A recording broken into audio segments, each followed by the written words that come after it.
qui est adaptée et qui va être prescrite aux patients, initialement prescrite aux patients en affection longue durée, donc en ALD, et qui a été étendue aux patients qui ont une maladie chronique qui pourraient bénéficier de l'activité physique adaptée, par exemple patients hypertendus, les patients en situation d'obésité. Pourquoi on parle de sport sur ordonnance? Parce que l'activité physique, c'est un véritable médicament, donc on la prescrit. C'est un médicament en prévention primaire, c'est-à-dire pour prévenir l'apparition des maladies cardiovasculaires, cancers, etc.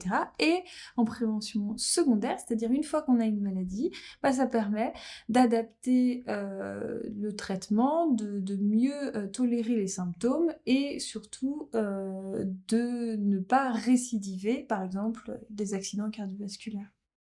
Qui prescrit?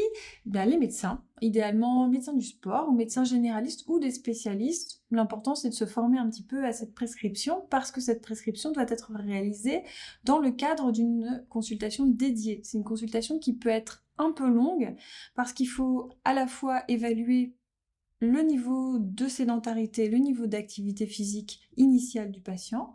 Ensuite, il faut évaluer les risques à la pratique de l'activité physique, les risques cardiovasculaires et le risque locomoteur.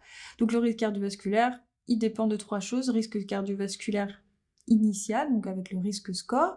Il dépend du niveau d'activité physique initiale du patient et de l'intensité de l'activité physique qui est envisagée. On évalue aussi le risque de blessure, tout simplement, locomoteur. Hein.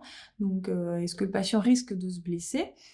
Et on va évaluer la motivation du patient et renforcer idéalement la motivation du patient à pratiquer une activité physique. Et on va l'examiner cliniquement pour évaluer ses risques et encadrer la prescription. Et ensuite, on va produire une prescription qui se fait sur des formulaires dédiés et qui va consister à idéalement prescrire selon le protocole FIT, c'est-à-dire fréquence, intensité, type d'activité physique, temps de pratique de l'activité physique et ensuite évaluer le volume et la progressivité de l'activité physique qu'on va envisager de faire. Pour s'aider à ces prescriptions, on bénéficie d'un référentiel de la HAS, un guide sur la prescription d'activité physique adaptée, qui est très bien fait. Et il y a également le médico-sport santé, qui permet, en fait, pour chaque sport, d'avoir les indications, les contre-indications et la possible adaptation en fonction de différentes pathologies. Qui fait pratiquer cette activité physique? Il y a des professionnels de santé, kinésithérapeutes, ergothérapeutes, psychomotriciens.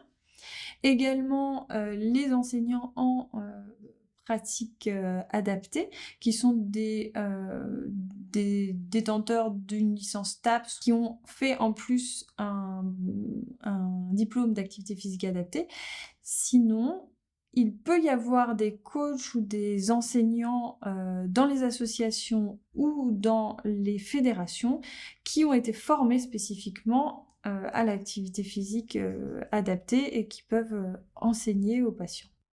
Est-ce que c'est remboursé? Alors pour le moment, non. Il y a certaines mutuelles qui prennent en charge une partie, il y a certaines collectivités territoriales, certaines mairies qui ont mis en place des choses. Au niveau de la sécurité sociale, c'est actuellement en réflexion pour prendre en charge le sport sur ordonnance dans certaines indications.